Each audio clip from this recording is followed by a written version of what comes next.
Салам достор, байланышта Санчо Бей каналы. Бүгүнкү чыгарылышта 2017-жылы чыккан көпчүлүгү сүйүп көргөн тасма жаратуучу Мадон Соктун аткаруусунда кылмыштуу шаар тасмасынын биринчи бөлүгүн көрөбүз. Шаарда пайда болгон кылмыш чөйрөсү менен тартип сакчылар катуу күрөшө баштайт. Анда эмесе баштайлы.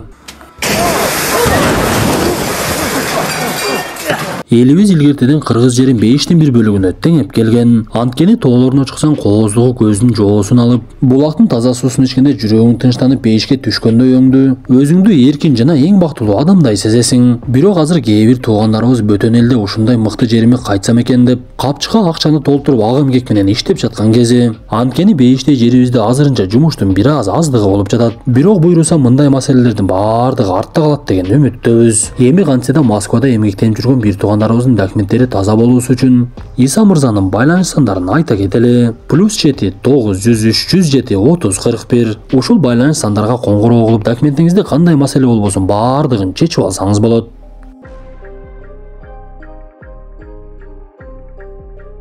90-жылдары Кореяда кылмыштуулук аябай өрчүп, Кытайдан келгендер кореялыктар менен ар кандай кылмыштуу топторду түзө башташат. Алар жөн жүрбөй ар кандай ишкерлерди коркутушуп акча алышып, анан да кылмыштуу топтордун ортосунда бири-бири менен ызычуу болуп өлүмдөр болуп турчу. Мындай окуялар көп жылга чейин уланып, 2004-жылдын март айынан көрө баштайбыз. Сеулдагы кытайлар жайгашкан аймак Гарибонг деген жер. Элдер жакшынакай эле өз иши менен алек болуп жатса, эки адам бири-бирине бычак такап, мушташууга киришип калышкан. Бир кезде ал жерде уюлдук аппараты менен сүйлөшүп жаткан Ма Сок До деген тергөөчү пайда болот. Ал жанагы адамдардын жанына келип, бычак менен ойнобо колуңду кесип аласың деп жаш баланын колунан алгандай эле алып коет. Мындан соң ал жумушунда кеңсеге барса, ал жерде бир адамды бирөөлөр бычак менен сайып койгон экен. Ал жарадар болуп олтурган адамды жылаандар деген кылмыштуу топтон экенин билип, биз мындан соң ошол жылаандар тобунун башчысы Ан Сон Тхени көрөбүз. Алардын адамдарынын бирөөсүнө бычак сайып койгондугу үчүн өч алганы жөнөп калышкан. Бул убакта алардын алдында тергөөчү Ма Сокто кесиптештери менен пайда болуп, бирөөсүн шапалактап жыга чаап, алардын башчысы Ан Сон Тхе менен жолугуп, силер эмне күндүз эле ызычуу кылганы бара жатасыңарбы? Бул маселени мен чечем. Ким кылганын эле айтып койсоң десе, алар айтып берет. Бул жылаандар тобунун адамдары Кытайдан келгендер болчу. Көрсө бычакты сайып койгон адамдар да Холланд экен. Ал дагы Ису деген кытайлыктардын кылмыштуу тобунан болот. Каарманыбыз адамдар менен Ису кылмыштуу тобун дароо эле таап, алардан деле коркпой бирөөсүн чапкылап салат да Холландты куулап жөнөйт. Холланд айласы кетип бычагын чыгарып калса, каарманыбыз аны деле бир паста жок кылып коет.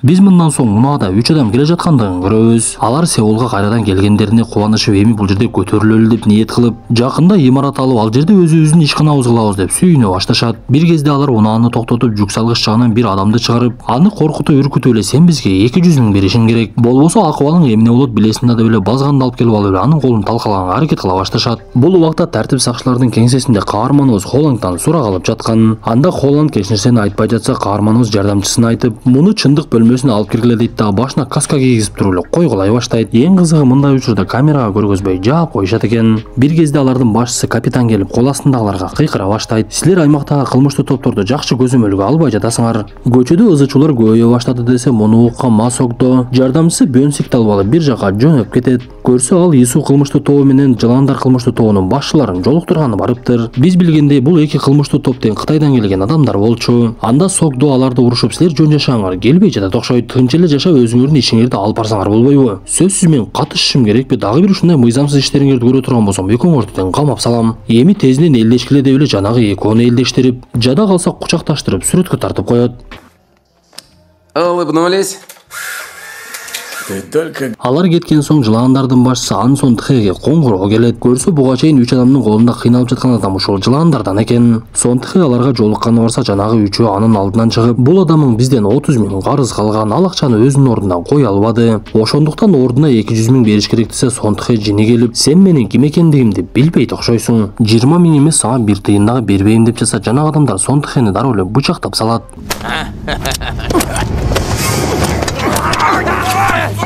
Эң кызыгы, Сон Тхен адамдары унчукпай эле туруп калат. Анткени алар мындай мыкаачылыкты көрө эле келе. Алар кылмыштуу топ болгону менен майда чүйдө иштер менен гана алек болчу. Сон Тхени өлтүргөн адамдар карыз алган адамды дагы өлтүрүп салышса, жанындагылар унчукпай эле эмне кылышын билбей калат. Бул убакта Ма Сокто корейликтердин Чонсик кылмыштуу тобунун башчысы Хван Чонсикке жолукканы келген эле. Көрсө, каарманыбыз ал жердеги кылмыштуу топтун баардыгы менен тааныш болуп, алардын иштерин көзөмөлдөп, кылмыш иштерин жасаттырбай, мыйзамдуу иштерине гана тийчү эмес экен. Бир кезде Чонсик ал жерге жерге кыздарды алып келип каарманыбызды бир жолу эс алып кетти, олтургузуп коет. Биз бир маалда ал жерге 300 өкүр дагы эс алганы келип калгандыгын көрөбүз. Көбүрөөк ичип алган Согдо эртең менен турса эле ал жерде ызы чуу башталып калыптыр. Жумушка кечиккен Согдо уюлдук аппаратын караса эле 14 жолу коңгуроо келген болот. Анда эч кимге көрүнбөй эле сыртка чыгып жөнөсө алдынан жардамчылары чыгып калып, аларды урушуп эле эмне кечигип жүрөсүңөр деп эле ишке келгендей болуп өзүнүн ишин улантып кетет. Көрсө ал жерге эс алганы келген 300 өкүр караоке ырдагандан кийин ызы чуу салышып, алар менен олтурган кыздарга асыла башташат. Эс алуучу жайдын тартиби боюнча ал жерде караоке ырдап ичимдик гана ичкенге болот. Бирок кыздарга тийишпеш керек болчу. Ошондуктан күзөтчүлөрдүн бири келип жанагы үчөөнү сөгө баштайт. Көрсө бул үчөө дагы Кытайдан мыйзамсыз келген жарандар экен. Ошондуктан күзөтчү силер кытайлыктар адам эмессиңер дей коюп, алар күзөтчүнүн колун балта менен кесип салышыптыр. Анда Хван Чонсик каарманыбызга келип, бул нерсени мен өзүм бүтүрөм десе, каарманыбыз жини келип, бул эми тартип сакчылардын иши, сен аралашпай эле кой деп кетип калат. Бул убакта 300 өкүр Сонтхенин адамдарынан дагы деле бизге 200 миң беришиңер керек деп, аларды коркутуп акчаларын алып жатышкан. Бирок мынча акча чыгыш кыйын болгондуктан биз анча акча таба албайбыз десе, анда башка кылмыштуу топ караган аймактарга дагы кол салгыла деп айтат. Тергөөчүлөр кеңседе жанагы өкүрлөрдү видео байкоодон карап жатышып, ал жерден каарманыбыз Согдону дагы көрүп калышат. Бирок Согдо бул мен эмесмин деп такыр мойнуна албай коет. Ошентип ал биринчи эле Чан Исуга келип, сен өзүң дагы кытайлыксың. Биз өлкөгө мыйзамсыз кирген 3 кытайлыкты издеп жүрөбүз. Сен ал жөндө кабарың барбы десе, Ису мен андайларды билбеймин деп. Согдо анда мен алган нерселерди төлөп койчу деп эле көп тамак ашты алып туруп эле төлөтүп салды. Бир кезде каарманыбызга коңгуроо келип, ал кылмыш болгон жерге жетип барат. Көрсө буга чейин зөөкүрлөр Сонтхени өлтүргөндөн кийин анын денесин жиликтеп, капка салып ар кайсы таштандыга ыргытып жиберишиптир. Бул аймакта буга чейин мындай мыкаачылык менен болгон кылмыштар боло эле келе. Ошондуктан бул нерселер каарманыбызды аябай таң калтырып жатты.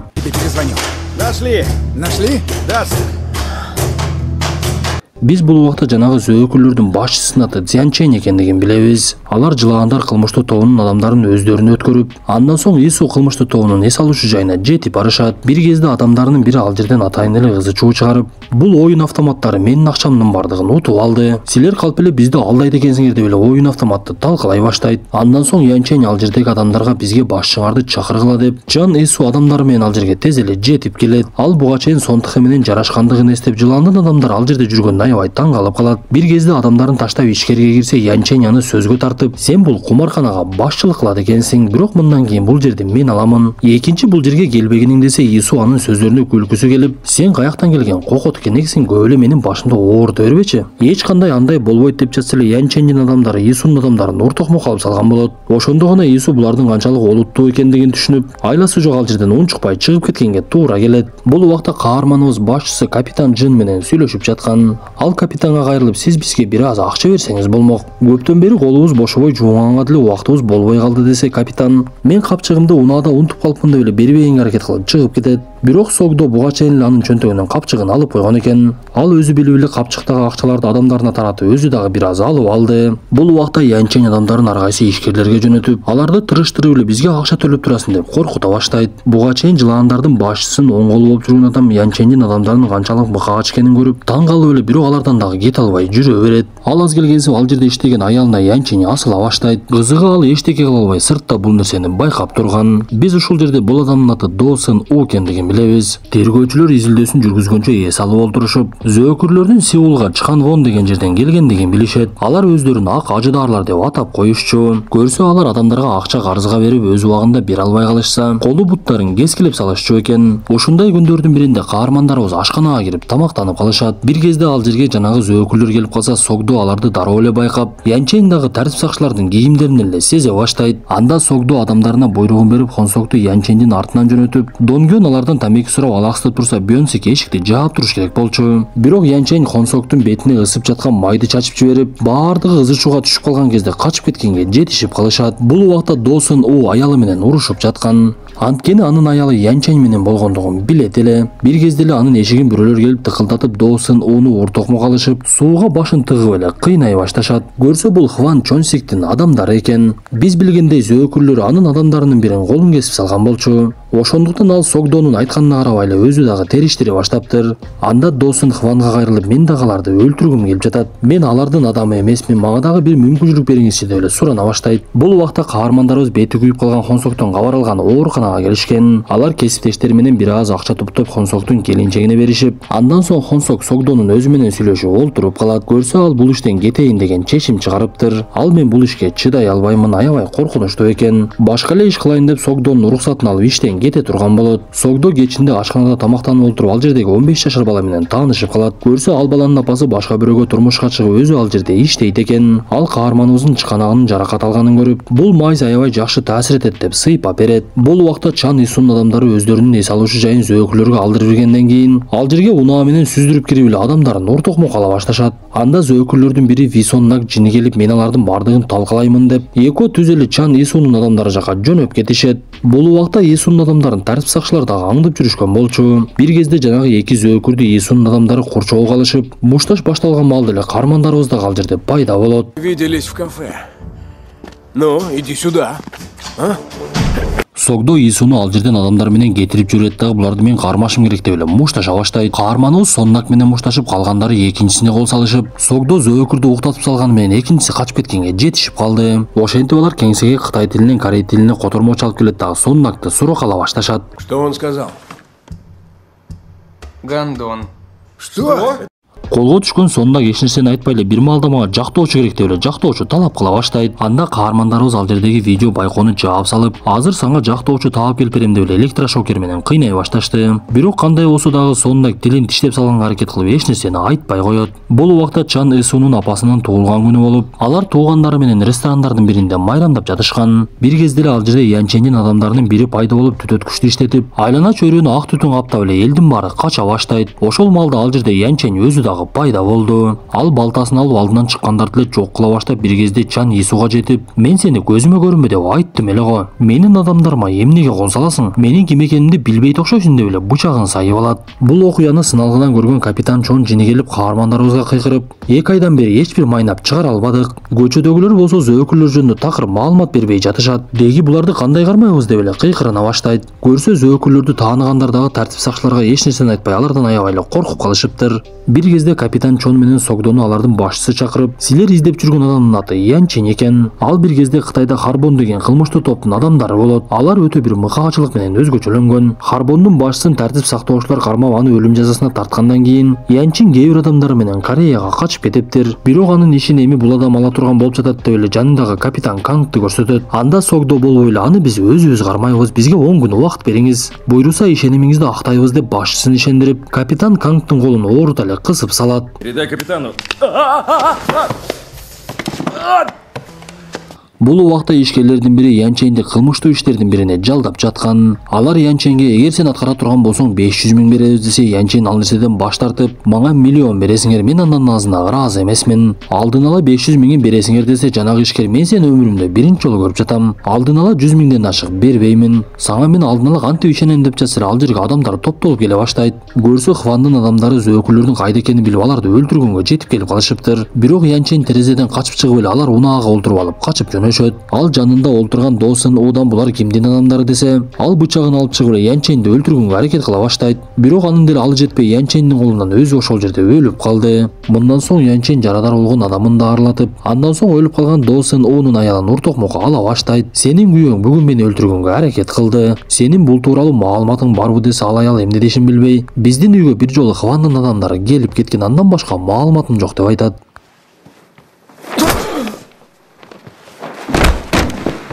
Хванга келген каарманыбыз ага тоскоолдук кылып жаткан адамды түшүрө чаап, мен сага бул нерсеге аралашпа деп айттым эле го. Ал зөөкүрлөрдү жакында өзүм колго түшүрөм, андан көрө мынаны кийип жүр деп эле ага бронежилет таштап кетет. Мындан соң каармандарыбыз Гарибонг аймагында жайгашкан сатуучуларды жана жумушчуларды чакырып, биз бул өздөрүн ак ажыдар деп атаган кылмыштуу топту жакында колго түшүрөбүз. Бирок сиздердин жардамыңыздар керек, бизге маалымат бериңиздер десе, баардыгы баш тартып, биз алардан коркобуз, жашагыбыз келет деп эле ал жерден кетүүгө шашышат. Алардын арасынан буга чейин каарманыбыз менен таанышып калган 15 жаштагы бала, качанга чейин ушинтип коркуп жүрө беребиз. Ошолор келгенден бери бул кытайлар жашаган аймакта эч бир ызы чуу токтобос болду. Булар бизге жардам бергенге аракет кылып жатат да, бир аз көңүл буруп койсок болбойбу десе, муну уккандардын баардыгы ойлонуп эле макул болушат.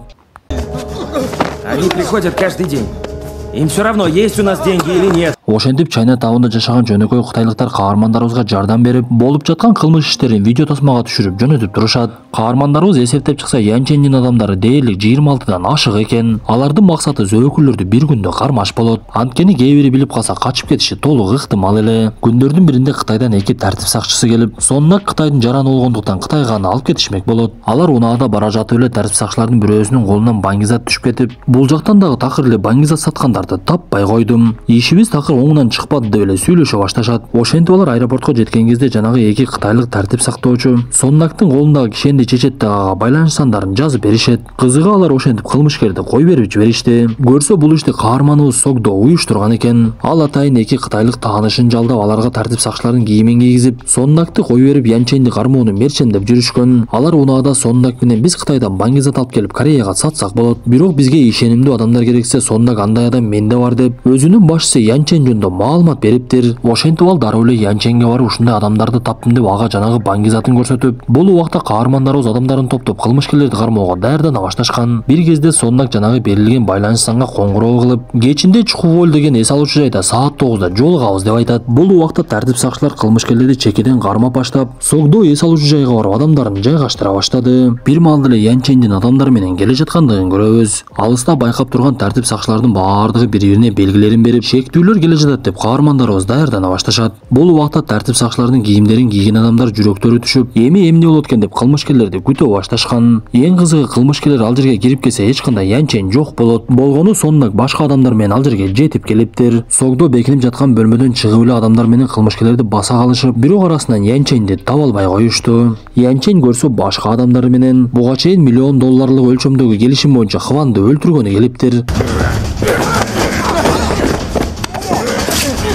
Муну көргөн Хван ал жерден качып жөнөп, анын артынан Янчэн такыр эле калбай, элдин арасында жетип алып бычактап өлтүргөнгө аракет кыла баштайт. Ал жердеги көрүп турган адамдар кызы чууга түшүп, тартип сакчыларды чакыра баштап, буга чейин каармандарыбыздын жанынан иштен кеткен Хонсок дагы ал жерде аялы менен жүрүп байкап калат. Ал дароо эле Согдого коңгуроо кылып Янчэндин артынан жүргөндүгүн айтып берет. Бул убакта кылмышкердин жанына адамдарынын бири келип, биздин адамдардын баардыгын тартип сакчылар кармап кетти. Биз бул жерден качпасак болбойт десе, Янчэн дароо эле качууга киришет. Бирок аны Хонсок токтотконго аракет кылып жатса, бир маалда ал жерде каарманыбыз дагы пайда болуп, унаалар менен сүзүшүп эле түшө калып мушташа башташат. Согдо кылмышкердин экинчиси менен мушташа баштаганда Янчэн убакыттан пайдаланып эле качып кетип калды. Бир кезде ал жерге тартип сакчылар келип, Согдо кылмышкердин артынан чуркап, бул убакта Янчэн ашканалардын бирине кирип алат. Бул ашкана буга чейин каарманыбыз тамактанып олтуруп, 15 жашар бала менен таанышып калган Чайна таунда жайгашкан ашкана болчу. Янчэн ал жерден өзүнүн адамдарынын сүрөттөрүн көрүп калды. Биз буга чейин билгендей алар кылмышкерлерди сүрөткө түшүрүп, Согдо айткандай тартип сакчыларга жөнөтүп турушчу. Согдо издеп жүргөн жерден терезелеринин биринин сыныгын көрүп ал жака кирсе, кылмышкер ашкананын ээсин дагы жанагы кичинекей баланы дагы уруп салыптыр. Бир кезде ал жерге тез жардам келип, кичинекей баланы алып бара жатып, ал бала каарманыбызга кайрылып, Янчэндин Кытайга барам деген сөздөрүн угуп калдым. Ал бирөө менен сүйлөшүп жаткан болчу деп айтып берет. Анда Согдо шашылып эле Манас аэропортун көздөп жөнөп барып, айткандай эле Янчэнди ажатканалардын биринен таап алат.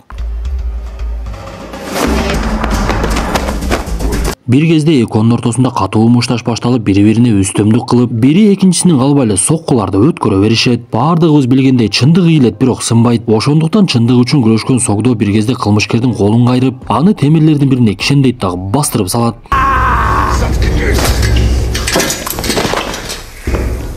Ошентип каармандарыбыздын алдында башчысы койгон тапшырма аткарылып, капитан Чон башчысына коңгуроо кылып эле мактана баштайт. Бул убакта Хонсоктогу кайрадан каармандарыбыз менен чогуу иштегенге келип калган. Анда Согдо, силер бул жолу ишти аябай мыкты аткардыңар. Ошондуктан тамак ашты бүгүн силерге мен алып берем деп, ал жерде жайгашкан эң арзан ашканага алып кирип кетет. Биз тасманын аягында бул нерсе болгон окуядан алынганын, окуя 2004-жылы болгондугун түшүнөбүз. Достор, ушуну менен тасмабыз аягына чыкты. Тасма жакса мыкты белгисин басып, адаттагыдай эле оюңуздарды калтыра кетиңиздер. Анда эмесе кийинки тасмадан жолугушканча ден соолукту жакшы карап, кылмышкер жана кылмыш иштерден алыс болуңуздар.